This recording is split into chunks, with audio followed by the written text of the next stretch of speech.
અમદાવાદમાં ચાલતો સફાઈ કર્મચારી હડતાલ મામલો વધુને વધુ વકરતો જાય છે ત્યારે છેલ્લા 5 દિવસથી સફાઈ કર્મચારી પોતાની કામગીરીથી અળગા રહ્યા છે અને બોડકદેવ ઝોનલ ઓફિસ ખાતે ખેડૂત આંદોલનની જેમ જ સફાઈ કર્મચારીઓ હડતાલ ઉપર ઉતરી રહ્યા છે ત્યારે આજે કોંગ્રેસ ધારાસભ્ય નવસાદ સોલંકી સફાઈ કર્મચારીઓ સાથે ઊભા રહી સરકાર ઉપર પ્રહારો કર્યા હતા।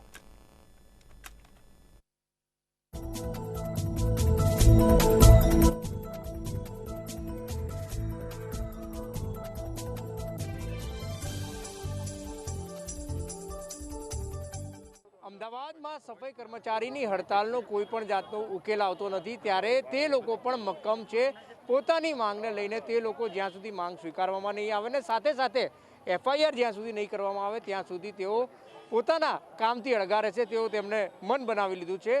બોડકદેવ ઓફિસ ખાતે અત્યારે કોંગ્રેસના એમએલએ પહોંચ્યા છે। નવસાદભાઈ, જે પ્રમાણે સમગ્ર મામલો છે તેને લઈને આપ અહીંયા પહોંચ્યા છો, આમની સાથે ઊભા છો, શું એક આપનું કહેવું છે અને આપની શું એક રજૂઆત છે તંત્રને? એક તો પરંપરાગત ઐતિહાસિક રીતે જે સમાજ આજે અનેક યાતનાઓનો ભોગ બન્યો છે, દલિતોમાં પણ જે દલિત છે એવો સૌથી નીચા વર્ગનો આજે સમાજ છે, એ સમાજ પોતાના જીવના જોખમે જ્યારે સમગ્ર શહેરને અને દેશને સ્વચ્છ રાખી આપણને બધાને તંદુરસ્ત રાખવાનું કામ કરે છે ત્યારે એની સામાન્ય માંગણીઓ માટે શા માટે સરકાર કે તંત્ર આ પ્રકારે પગલાં પાછા લેતા હોય છે? શા માટે એમનો હાથ ખચકાતો હોય છે? શા માટે એમની જીભ ઉપડતી નથી જ્યારે આ સામાન્ય અને ગરીબ લોકોની વાત હોય છે ત્યારે? નંબર 2 કે આમની માંગણીઓ કોઈ આસમાની સુલતાની માંગણીઓ નથી। જે પ્રકારે એમની માંગણી એક ગરિમાપૂર્ણ જીવન જીવવાની માંગણી છે એમની, અને ગરિમાપૂર્ણ જીવન એ જીવી શકે એના માટે શું માંગે છે? એમનો વારસાઈ હક માંગે છે। અત્યાર સુધી એવો કયો વ્યક્તિ હતો કે 1 કરોડ રૂપિયાનો પણ પગાર આપવામાં આવે તો એ પોતાના જીવના જોખમે ગટરમાં ઉતરી અને કામ કરવા તૈયાર હતો? અને તમે જ્યારે અમને નોકરી આપવાની વાત આવે, પરમનન્ટ કરવાની વાત આવે ત્યારે તમે એમ કહો છો કે અમે રોસ્ટર લાગુ પડીશું? તો અત્યાર સુધી તમે ક્યાં ગયા હતા? અત્યાર સુધી હજારો માણસોએ જ્યારે પોતાના જીવની આહુતિ આપી ત્યાં સુધી તમે કેમ આ પ્રશ્ન ના લાવ્યા? પણ જેવો એમને ન્યાય મળવાની વાત આવે, જેવો એમને અધિકારની વાત આવે, જેવો એમને સુરક્ષિત કરવાની વાત આવે ત્યારે જ તમને બધા નિયમ અને કાયદાઓ યાદ આવે છે? બધા જ કાયદા અને નિયમો આ સમાજ ઉપર જ તમારે લાગુ પડવાના છે? ચોક્કસ કહી શકાય કે જે પ્રમાણે આઉટસોર્સિંગ અને ખાસ કરીને કોન્ટ્રાક્ટ જે સિસ્ટમ છે, કોન્ટ્રાક્ટ સિસ્ટમ પણ તમામ નગરપાલિકા હોય કે મહાનગરપાલિકા હોય એમાં લાગુ પડે છે। એને લઈને પણ શું કહેવા માંગશો? કારણ કે કેટલાય લોકો એનાથી વંચિત રહેતા હોય છે। એક સીધું સાદું કોઈ પણ સામાન્ય માણસ, દેશનું અભણમાં પણ માણસ સમજી શકે કે જેટલા પૈસા તમે કોન્ટ્રાક્ટરોને આપો છો એટલા જ પૈસા સફાઈ કામદારોમાં જો તમે વહેંચી દો તો સમસ્યા જ રહેતી નથી। પરંતુ તમે તમારા મળતિયાઓને, તમારા 2-4 વ્યક્તિઓને સાચવવા માટે તમે એને કોન્ટ્રાક્ટ આપી દો છો, પછી એ કોન્ટ્રાક્ટર આ જ લોકો પાસે શોષણ કરીને એમની પાસે કામ લેતા હોય છે।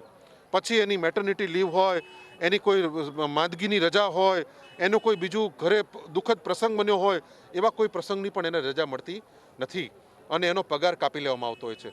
3-3, 4 મહિના સુધી એનો પગાર કરવામાં ન આવતો હોય, એને 4 કલાકના નામે 8-8, 9-9, 10-10 કલાક એની પાસેથી કામ લેવામાં આવતું હોય અને એક તરફ કહેવામાં શું આવે કે 4 કલાક કામ લે છે એટલે અડધો પગાર આપવામાં આવે।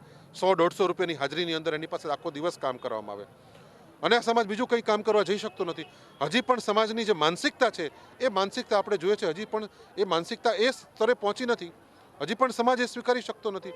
ત્યારે જે આ લોકો ગરિમાપૂર્ણ પોતાનું જીવન જીવવા માંગે છે એ વાત એમને તાત્કાલિક ધોરણે એમને સરકારે માની લેવી જોઈએ, અન્યથા આ આંદોલન ખૂબ આગળ વધશે।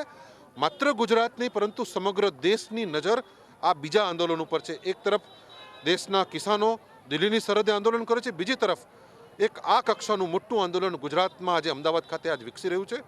સરકારે આની ગંભીરતાની નોંધ લેવી જોઈએ, અન્યથા સમગ્ર સમાજ અને તમામ સંગઠનો આજે આ આંદોલનની સાથે છે અને ભવિષ્યની અંદર જે એમના કાયમી પ્રશ્નો છે, આ કોન્ટ્રાક્ટ પ્રથા શા માટે ચાલુ રાખવી જોઈએ? શા માટે એમના પેરોલ ઉપર લેતા નથી? જે સેટઅપ એમનું આજથી 25 વર્ષ 30 વર્ષ પહેલાં હતું, 1970માં કે 72માં જે સેટઅપ હતું એટલા પણ માણસો આજે નથી જ્યારે જનસંખ્યા ડબલ થઈ ગઈ છે। તો ચોક્કસ જે પ્રમાણે તેમણે કહ્યું કે જ્યાં સુધી તમામ જે લોકો છે ને ખાસ કરીને અધિકારીઓ છે, અધિકારી પણ જ્યાં સુધી વાત નહીં માને ત્યાં સુધી આંદોલન ચાલુ રહેશે અને આંદોલન સાથે તેમનો ટેકો છે। જ્યાં સુધી વાત નહીં માનવામાં આવે ત્યાં સુધી સફાઈ કર્મી પણ અડગ છે, પોતાના કામથી અળગા રહેશે।